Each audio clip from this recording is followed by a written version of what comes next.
sessions we've looked at the brain and how the brain functions. We've had a good look at now at how the brain connects to the body and how the nervous system is a crucial part of this. We want to look back again at the brain because it's that front part of the brain, it's a third of the brain that runs the show. Without that, as I said before, we don't function, we can't think, we can't work things out. But that part of the brain is so wired that we need to bring that wiring together, and that takes more than just thinking. We're looking at the spiritual component, and we have a part of our brain, and it's just in that area there that actually links in and works from the impulse of love. So when we're looking at a spiritual relationship and we're looking at a God of love, and remember we looked at that research that said that when we activate that area and we meditate on a God of love, how it helps empathy, compassion, sympathy, it switches on the brain. So now we want to use that part of our brain a lot more than we do, and sadly in our environment and our society this is not expressed or used in the way we could use it. Our relationship with others comes into this because we talked about being other-centred, about using our love towards others as well. When we don't do that, we become totally self-centred, and when we are self-centred, we're actually shutting down the system. So the moment you go into self and you start to focus on yourself, your neurotransmitters will drop out, you'll lose left and right brain function, which means your emotional brain is maybe switched on but your thinking brain isn't, and we lose that balance. So what we want to have a look at now is how that all fits together. So we're looking at not just lifestyle but our mental, emotional, physical and spiritual health. It all goes together, and we cannot give one away without costing the whole lot. We have to work in this synchrony. So let's have a look. Again, this is very good research, and this is looking again at emotions and the body and the links we have. And this is a particular neuroscientist. Her name is Dr. Candace Pert, and she was an early pioneer in looking at how the brain, the body, the mind, the emotions work. And she says emotions and their biological components establish the crucial link between the mind and the body. She has called these biochemicals molecules of emotion. Okay? These information molecules carry a literal photocopy of the thought formulated in the depths of the memory networks of your brain. So in other words, we actually have emotions embedded in part of the molecular structure that flows through our system and impacts the whole system. Okay? In effect, these networks create copies of your thought life along with the emotions that the chemicals coursing through your bloodstream literally carry around your whole body like an information highway. So again, we have this connected factor. And when you have a look at that, if we have the emotion of love, and that molecule of love is being put through the whole system, you can see how every organ, every part of your body will respond. Okay? If you have the molecules of fear, the emotion of fear, what is that going to do to your system? You're going to end up putting fear right throughout the system, which will ignite your survival brain. It's going to ignite that fight, flight, freeze mechanism. You're going to be overloaded with adrenaline and cortisol. As soon as you put the molecules of love that flow through your system, you're going to find that you start picking up. I just find energetically when you do that, you have much more energy, you feel more alive, right? And this, as we know, is partly to do with your mental emotional health. Okay. She says information molecules are then able to cause changes at the cellular level, actually restructuring the cell's makeup on the outside and the DNA on the inside. And she says this is how diseases are able to take hold in the body. Okay. I don't know anyone who has a lot of love that is racked with disease. And even if they have genetic vulnerabilities and some of that is activated, the way they deal with it, how they work with it is totally different to someone who does not have that love factor factored in. Okay, it makes a huge difference. I've met people I would never know that they have pain and they've had suffering because the love in their heart helps to override it. And we've talked about several things that do that. Certainly love, and that's spiritual love as well as love for others. And we've talked about having good hormones through the system like your endorphins that pick up your energy, that heal the body. So God has given us a self-healing mechanism. You know, the whole system will balance and heal if we give it the right components, if we have the right attitude, the right lifestyle, and have our right focus. So this is what we want to look at. Now, this was written in the early 1900s, again, Ellen White, and she said the relation that exists between the mind and the body is very intimate. Okay, so we're talking about a very close connection between the mind and all that we've discussed there, and we've talked, well, I know the brain is the organ of the mind, so the mind and the brain are in synchrony, and when we have a look at the whole system, it's a totally intimate connection. And when you realise you have these molecules of emotion flowing around, helping this connection, it's very powerful. We often think of emotions as a feeling, but it's not. It's also a physiological thing that's happening in your system. Okay. She says, when one is affected, the other sympathises. So that means if the mind or the emotions are affected in some way, the whole body reacts to it. And that's where you get that mind-body relationship. And I don't know if you've been to the doctor and they've told you, well, look, it's psychosomatic, it's all in your mind. But your mind can do these things to your system. And in fact, you can actually shut down your system and let it die by using the power of the mind, the beliefs you have. And you've all heard of in some of the cultures where they have, the Aboriginal culture has a pointing the bone or a curse. And when that person believes that they're cursed, they actually use the mind to shut down their whole system. They slowly shut it down. Okay? Because of the fear that has taken over. That is the power of the mind and the brain with the body. So it can keep you alive or it can let you die. Another one that you might have heard about is often you get people who very much love a love relationship and they've got older, one passes away and not long after the other one passes away. And that's often what happens. In fact, people can die from what we call a broken heart. This is where we're looking at the whole thing being connected. Because if you have enough fear, if you have enough sadness, if you have enough misery in your life, your heart can actually get out of sync and it can actually start to miss its circuitry because it runs on electrical impulses as well, and apparently it overloads or underloads the system and the heart will start to shut down. I actually met a woman recently who had what she thought was a heart attack, and she was actually at the doctor's office thinking she was having a panic attack. And he's thinking it's a panic attack. She's saying, no, it's my heart, and he wouldn't believe her. Finally, he thought it must be her heart, put her in hospital. She recovered, but this heart specialist, when he did all his assessments, he said, you've got a healthy heart. You don't have any blocked arteries, it's pumping all right. He said, you have the broken heart syndrome.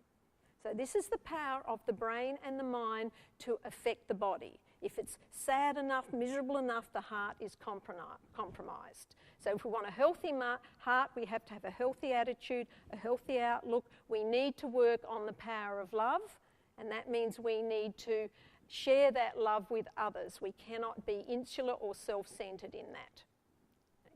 The other thing she says there, the condition of the mind affects the health to a far greater degree than many realise.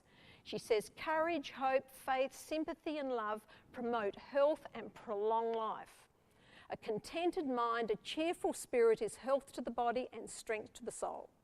So isn't that good news? You know, so all we have to do is have that cheerful spirit, a contented mind, and we will have much better health. And I know that this again is partly where the mind, the body, the emotions, the physiology, and certainly that spiritual connection that we have is very powerful. Okay, now I've put up another diagram for you or a map for you to have a look at, because the more you see things visually, I find the more it goes in, the brain maps it, because the brain works on the basis not just from hearing but what it sees.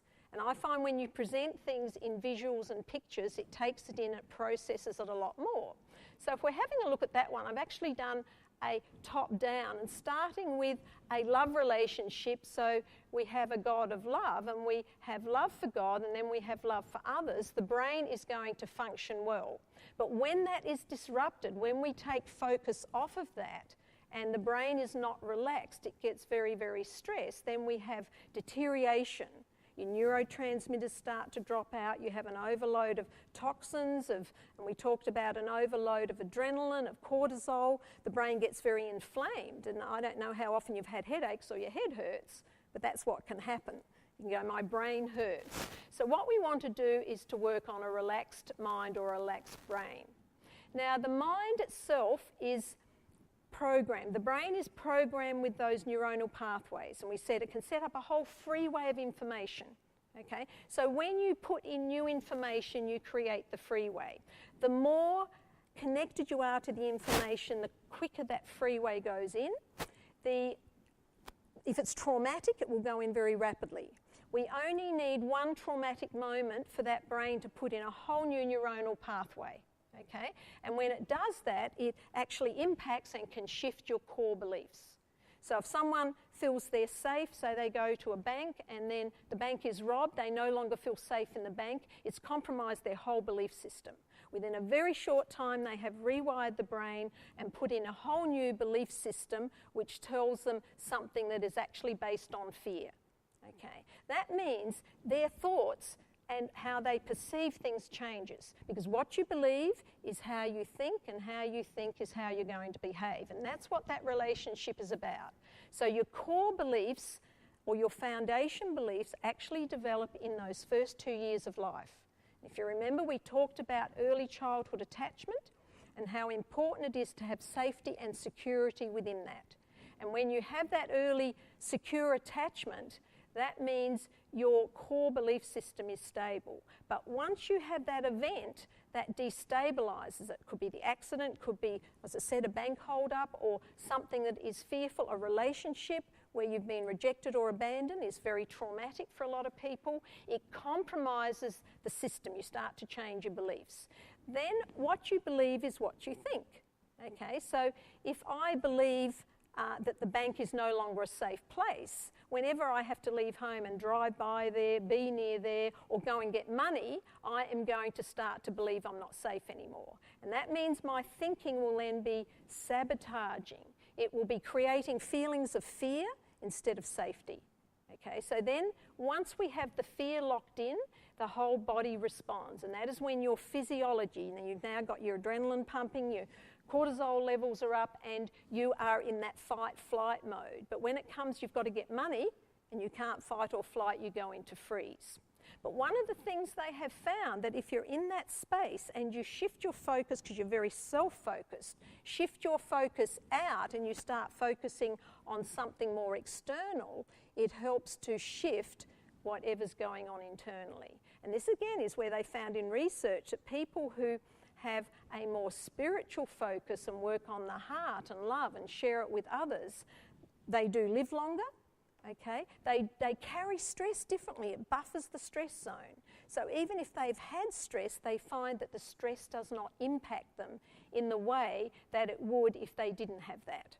So this is where we need to really have a look at the whole picture, not just what the brain is thinking, but we have to look at what we're feeling, where we're connecting, whether we're working inwardly or outwardly. We need to assess all of that.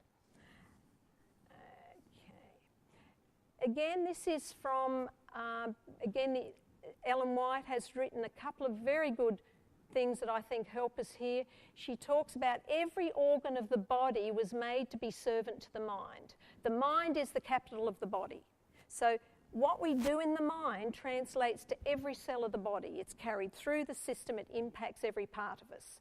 Then she says the brain nerves, which communicate with the entire system, are the only medium through which heaven can communicate to man and affect his inmost life. So this means if we compromise the brain, we compromise our spiritual relationship. So we need to come back to that. And this is where, if we work on that spiritual focus, it is very powerful. But what if your body's not working well? What if you're hyperventilating? We talked about that before. What if you're finding that your system is so stressed you're immobilised? You can actually be frozen in fear. You know, I've met people who are speechless because of the fear.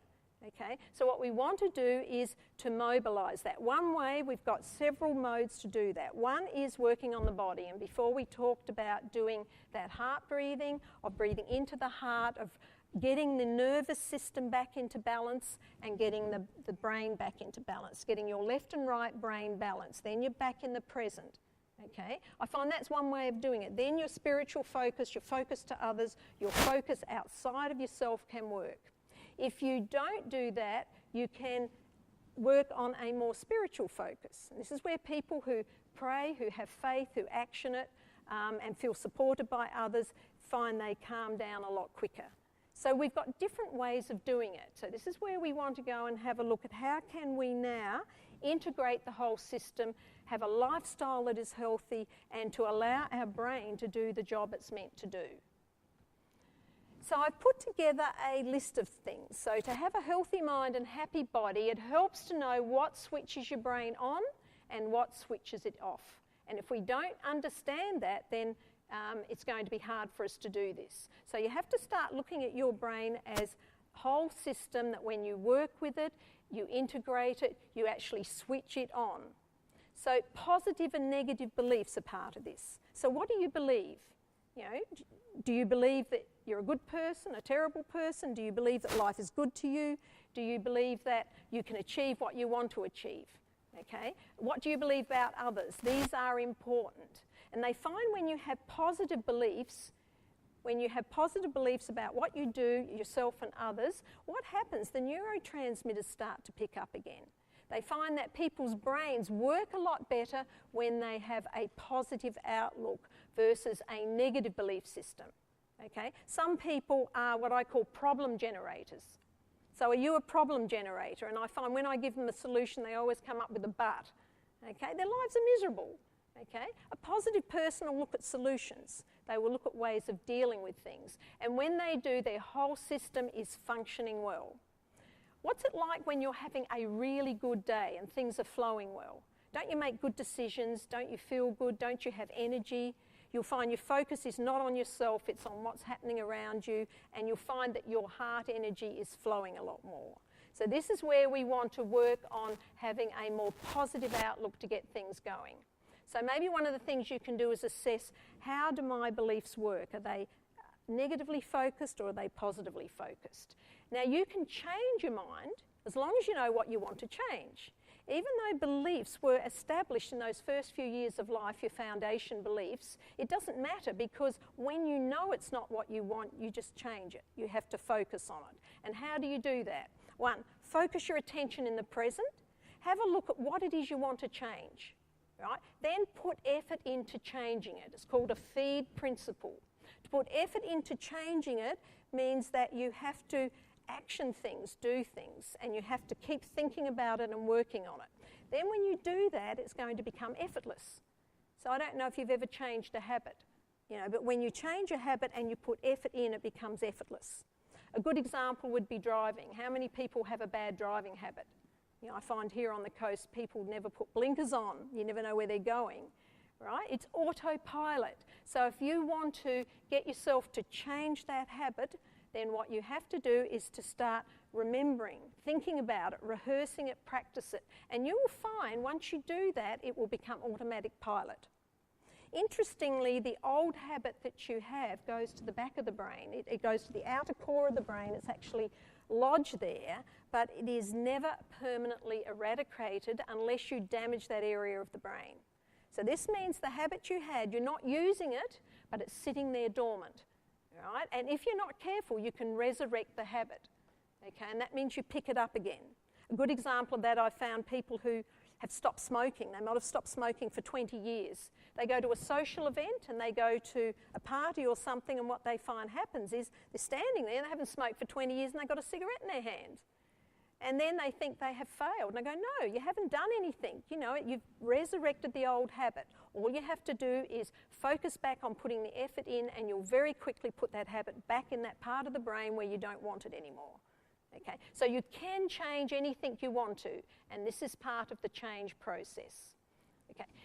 Another point I had there, the impact of stress and trauma. We talked about the fight, flight, or freeze. That's another thing that switches the brain off. Okay? I found people who have major trauma disorders, they work very much on that right brain, total hypervigilance. And I have to really get them to work at all the calming and that to start to switch back the brain.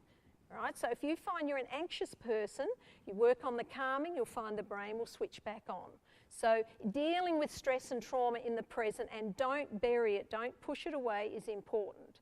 So think about the sorts of stress you have in your life at the moment and what you want to do to start to deal with those stress factors and get that energy going again. Okay, and another one we have talked about is the high levels of adrenaline and cortisol. As we said, is very toxic in the system, causes inflammation, so we want to bring those levels down. Doing relaxation things, doing the breathing we talked about, whether it just be a deep breath or the heart, breathing into the heart space and relaxing down with that. I find to get your adrenaline levels down, getting out in nature is a wonderful way. You know, we have a wonderful creation out there, and if you live near the beach or the mountains, get out there and relax and really absorb some of the beauty, because that will help to switch your brain back on. Okay? Another factor that is a major problem in our society, and not necessarily for people here, but is the use of drugs and alcohol. Right? Whether it be legal or illegal, I find some people on doctor-prescribed medication have been over-medicated or are using too much, and it compromises brain function. Okay? A lot of the drugs, like alcohol is a classic, it actually interferes with brain function.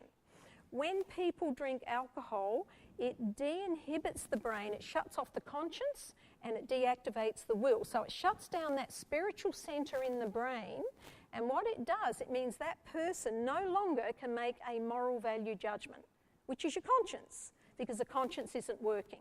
And it is the same with other drugs and alcohol, as well as alcohol. So what happens then, the conscience actually doesn't function, you make bad decisions. And with drugs and alcohol, you have to wait till it's out of your system before you can actually pick up again, before the brain will pick up itself.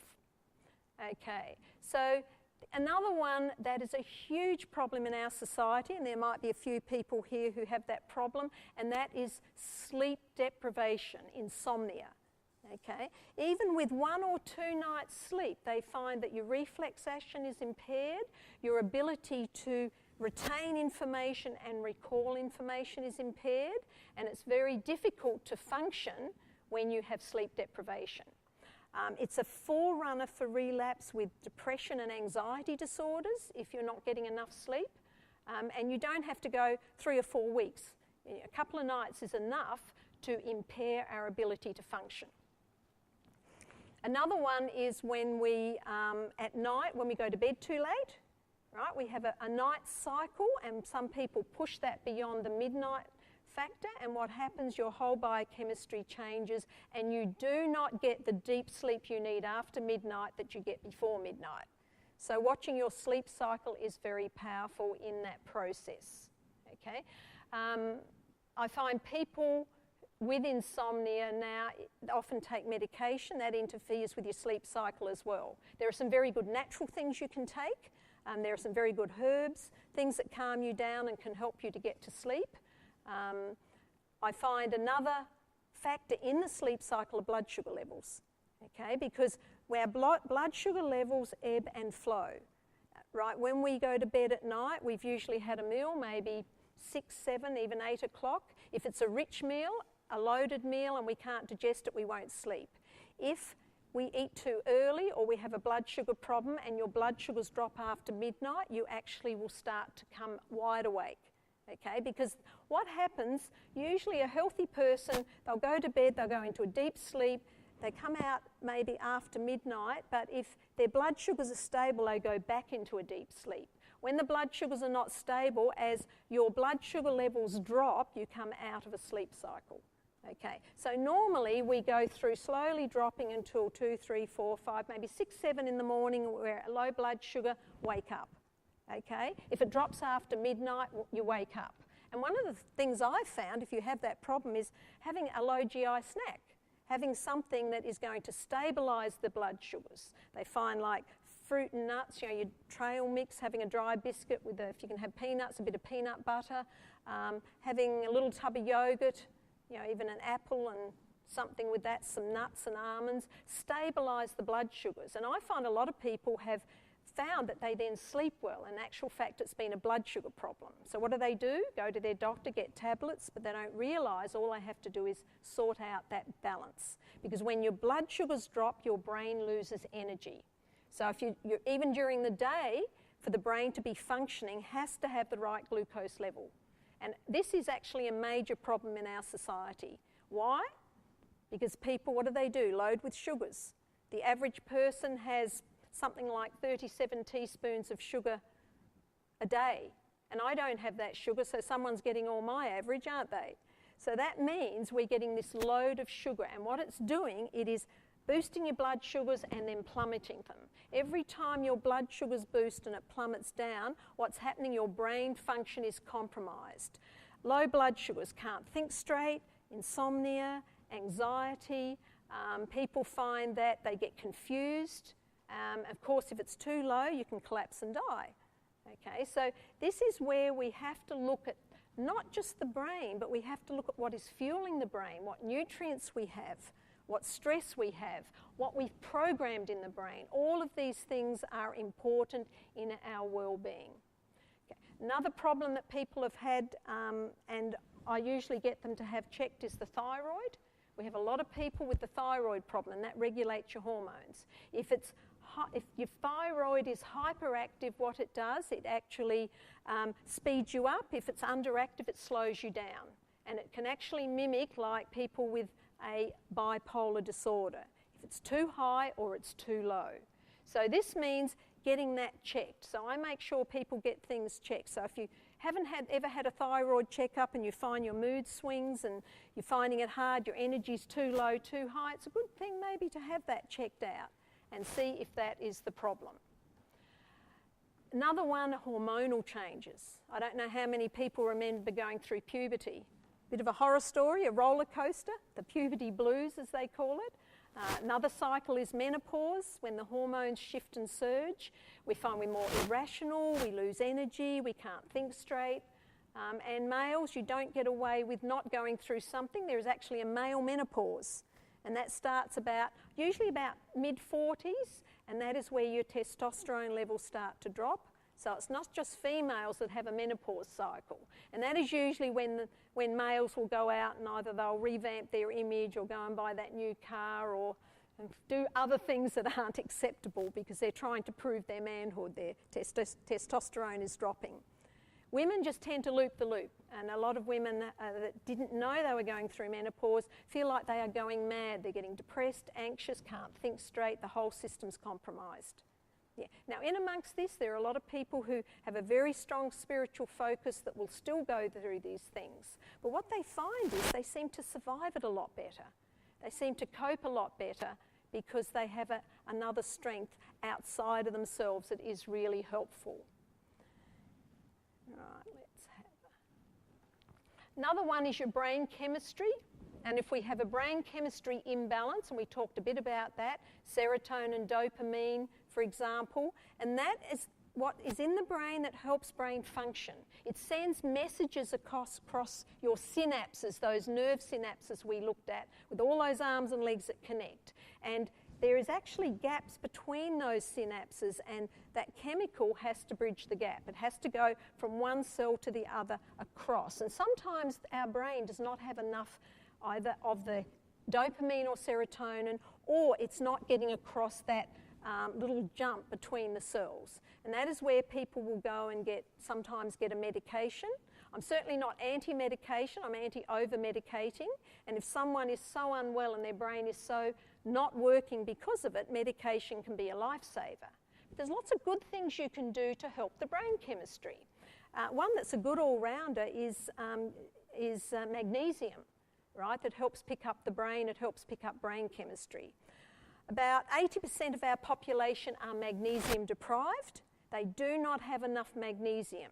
It is the third most important mineral in the system.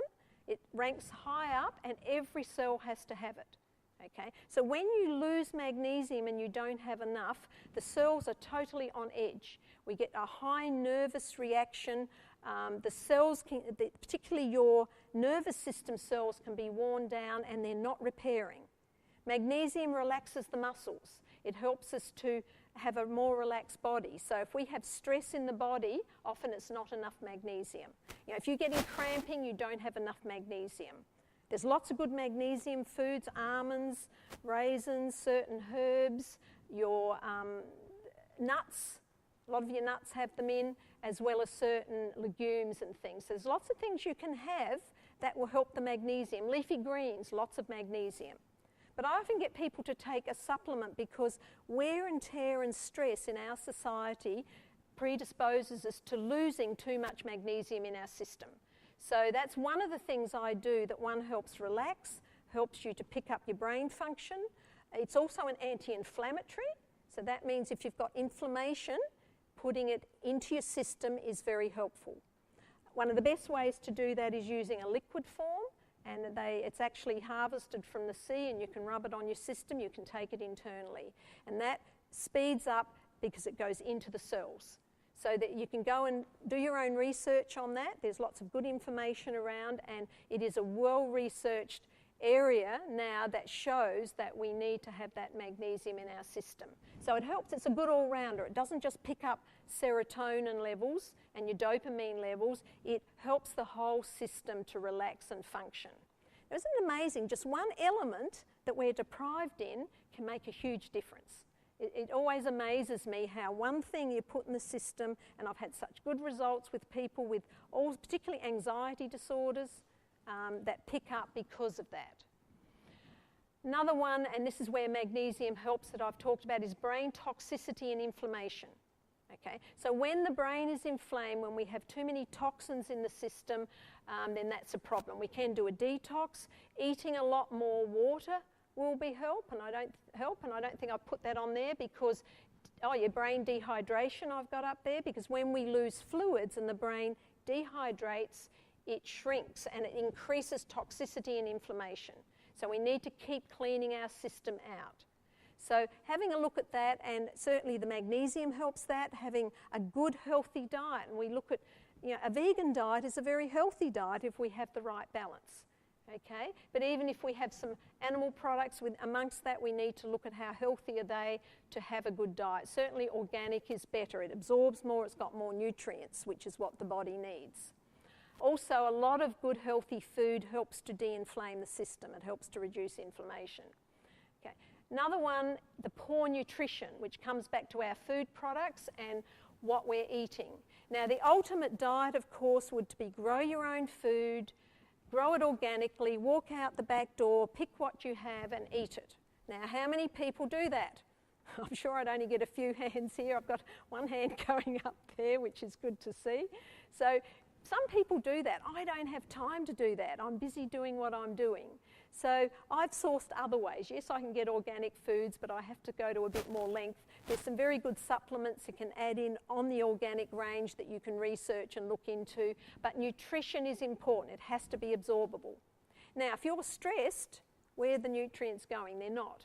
When you're stressed, you've got inflammation, you've got acid, too much acid, you're not absorbing.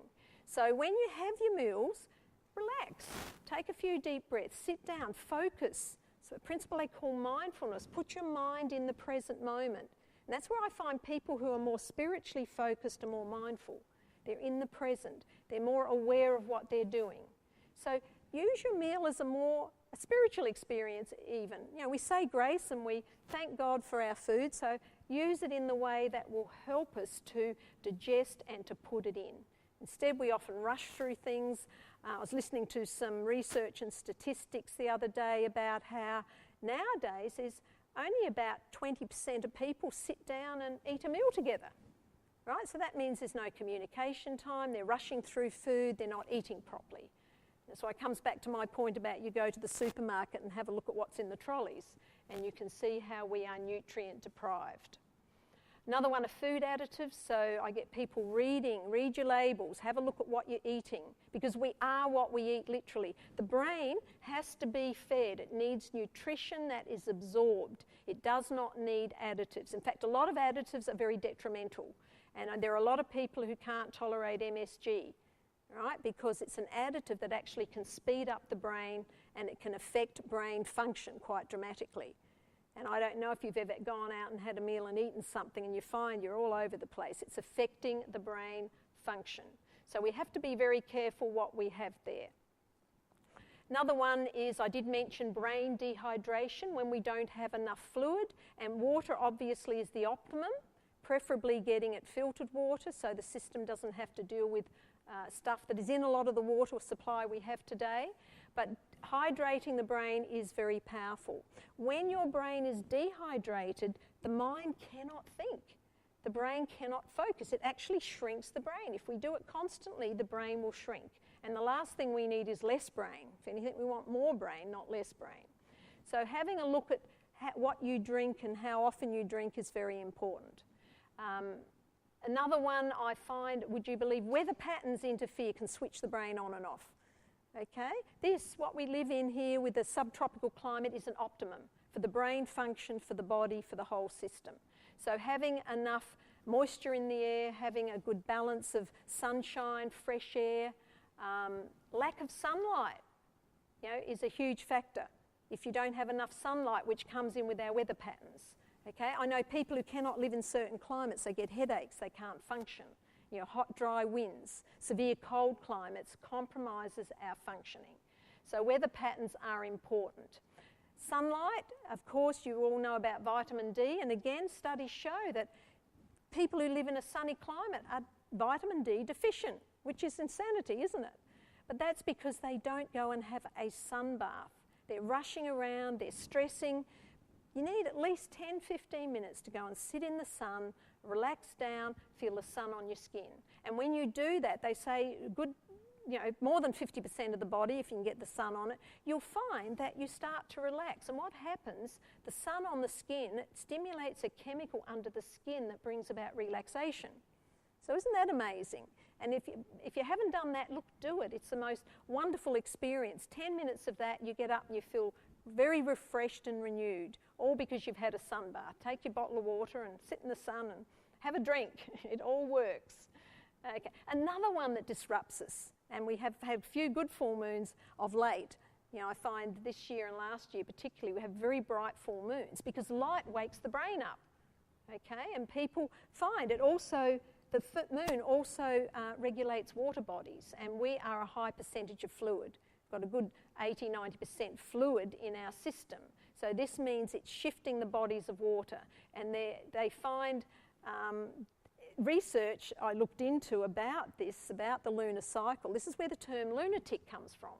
And what they found, that when you are have a mental emotional disorder, particularly they found in the old asylums or institutes, there was a lot more activity, there was a lot more yelling, screaming, meltdown of people at that time, and they put it down to that lunar light was causing the problem. It affects the brain. So we need to make sure that if it's a light night, that we get a good sleep, that we darken the room and we make sure that we can get through that time, because it certainly can affect us. So one of the things we need to have health in our life is to have a spiritual focus. And throughout these sessions, we've had a look at the power of a spiritual focus on the brain, how it uplifts the brain, how it helps the whole system to function. We actually have a part of the brain that is a spiritual element. It's a physical part of the brain that needs connecting. And when we connect with God, with a power of love in that way, it helps the whole system to realign. It switches the brain back on.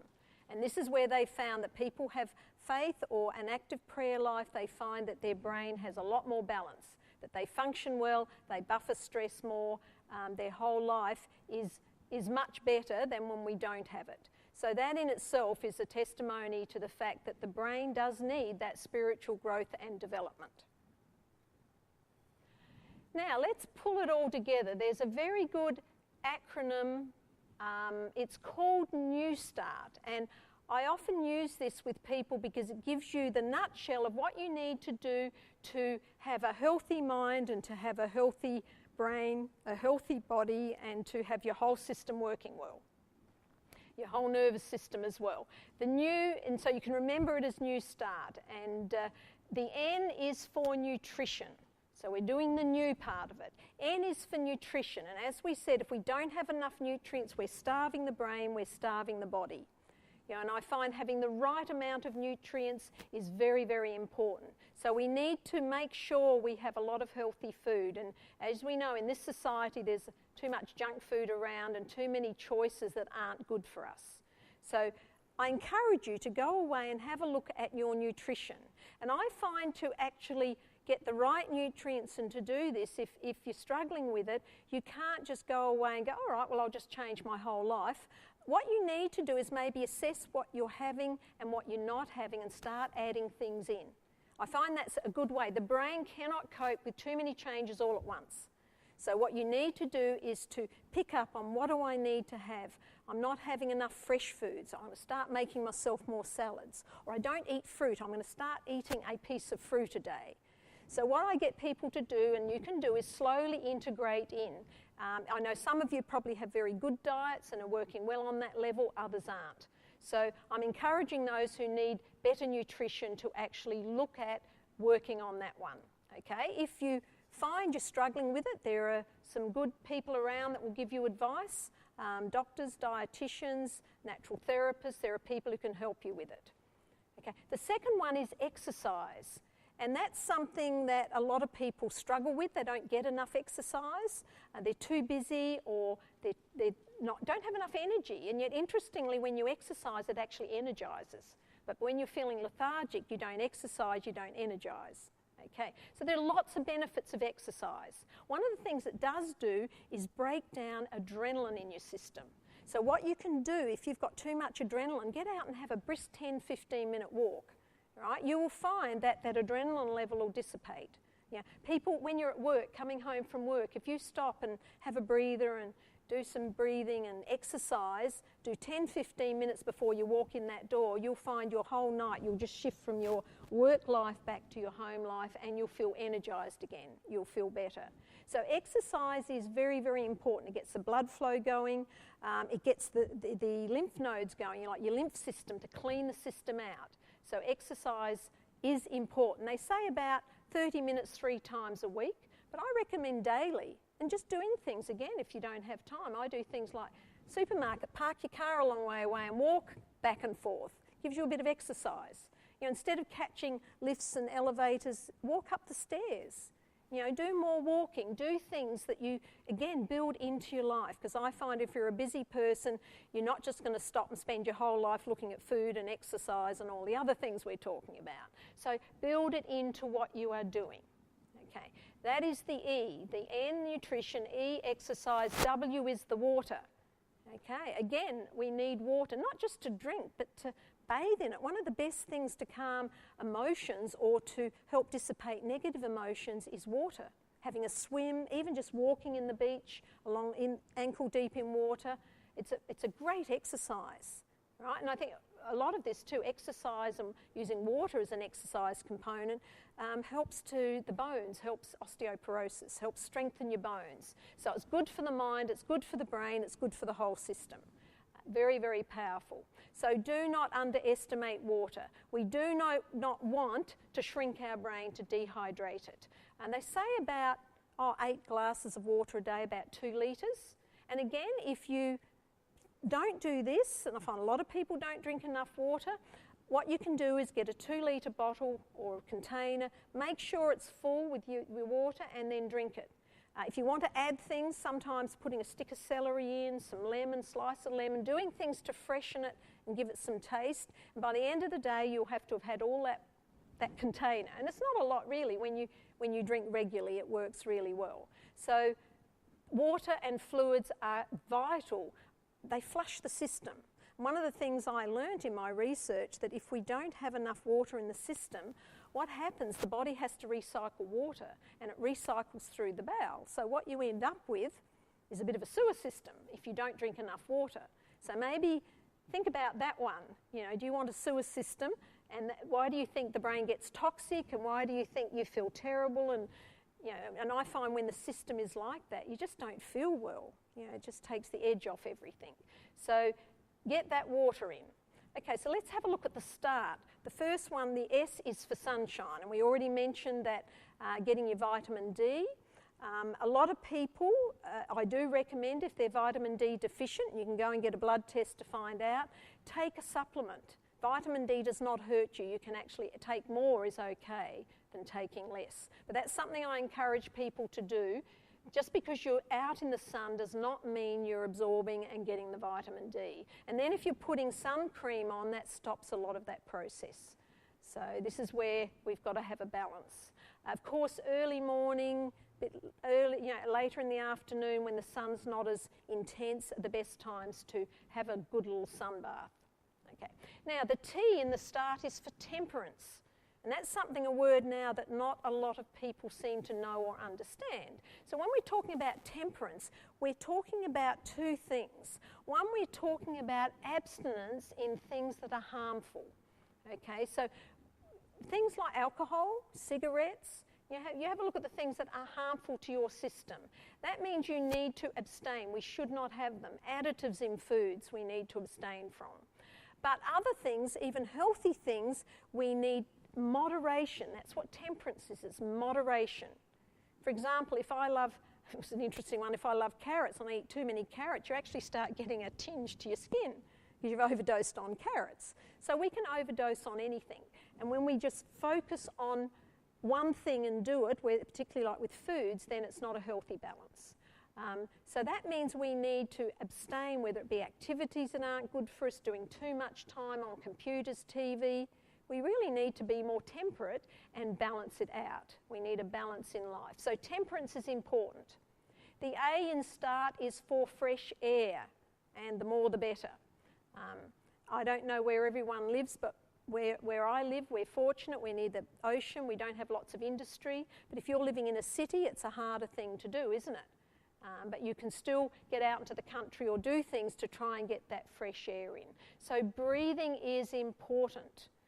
The best time in the morning is to get up because it's usually much stiller, the air, even if you're in a more polluted area, it's quite still. Do some deep breathing. Open the window, let the fresh air in. You know, it's so important to get that fresh air in and to learn to breathe properly. You know, we talked about breathing, we talked about how we do not breathe properly. We're actually, when we inhale, we're either only filling up that much of the lungs instead of that much of the lungs. So every so often take a deep breath, fill up the lungs, and then working from breathing into that heart area and opening that area, because that's where the lungs are as well, into the deeper part of the lungs is important. We need to exchange because we get a build-up of pollutants, so we need to have a good breath in, a good breath out. Before you go to bed, do the same thing. Bit of fresh air, big breath in, big breath out, and doing some stretching, combine things. You know, I find doing some big stretching exercises and breathing at the same time is so relaxing, particularly at night, and then you're going to get that good night's sleep that we talked about, which is the R, the rest and relaxation. So what we want to do is make sure we get enough rest and relaxation, okay? So how do you know whether you're getting enough rest and relaxation? Well, I find if I don't get enough, I start losing energy, particularly after lunchtime. I find I start to wind down, and by mid-afternoon, I just want to go to bed, right? I know that I haven't had a good night's sleep, okay? So, or I know if I'm too stressed and too busy, and then I'm waking up a lot at night, I know I'm not getting that rest and relaxation, okay? And I believe we have to take time to relax. And this comes back to our more spiritual side as well, getting out in nature, connecting in a relaxing way with people. It's not just about lying down and having a sleep when we talk about rest and relaxation. It's actually how we treat our system and what we do to help it to calm down and to re-energize, regroup. Okay? The brain needs time out. It needs rest. We must give it that rest. If not, we overload the brain circuitry, which is not good. You know, the brain can short circuit. And we do that if we don't get enough rest and relaxation. The best time for repairing the brain is when we're in a deeply relaxed state. So when you go to bed at night to get that rest you need, if you're not having a good night's sleep, the brain's not repairing itself. Okay? The brain is actually made up of, it's like Lego blocks. And these are the amino acids. And during the day with stress and wear and tear, those blocks tear apart and get damaged. When you go to bed at night, and this is where nutrition is important, because your nutrients, particularly the proteins and the amino acids, will start getting all those building blocks and repairing them or discarding them. So when you wake up in the morning, the brain is regrouped and physiologically is repairing that the networks are back online again, and you wake up ready for a new day. Okay? So it all makes sense when you understand how the brain and the body works. Okay. Now with the new start, the last one, the T, which I think is an important one, is to trust in God. You have to have a focus in some way, and I find a spiritual focus, as we have discussed, because the brain is built for a spiritual focus, not just a mental, emotional focus. And the whole system works very well if we realise that we're not alone. We are actually connected. We have a spiritual connection, and that can work for us. And I know different people do it in different ways. So this is something, if you're not as familiar with what I'm talking about here, you might like to explore, speak to friends you know who are more spiritual, what's important to them. There's some wonderful things you can read that are more spiritually uplifting. I find the Bible is wonderful in teaching us about the brain and the body and the mind. It's a spiritual book, but it also has a lot of very good information that we can work with. So I encourage you to certainly activate those parts of the brain that you have not been activating. So this means we've got a whole package. So to round off this program, if you work with this New Start principle, you will have the brain and the body working well together. Okay, your nervous system will start to function well. You'll start to put the brakes onto that. We talked about the sympathetic nervous system and how it activates the adrenals all the time, and you're revving that engine. You'll start putting the brake on, because the New Start principle, what it does, it works on the parasympathetic nervous system that puts the brake on. It's the part of us that actually will slow everything down and let us go back into balance. So the more we practice these things, the more balance the brain and the mind and the emotions and the spirit has, and it will help us to have that strength we need. Then you'll find you'll get through your day and you won't be exhausted at the end of it. You'll find that things that you do, you have a lot more energy and passion for, and you'll find that you're now living in the present moment, and you're living it in the way that I believe we are designed to live it. Okay, it doesn't mean you won't have your challenges, but you'll certainly survive them a lot more.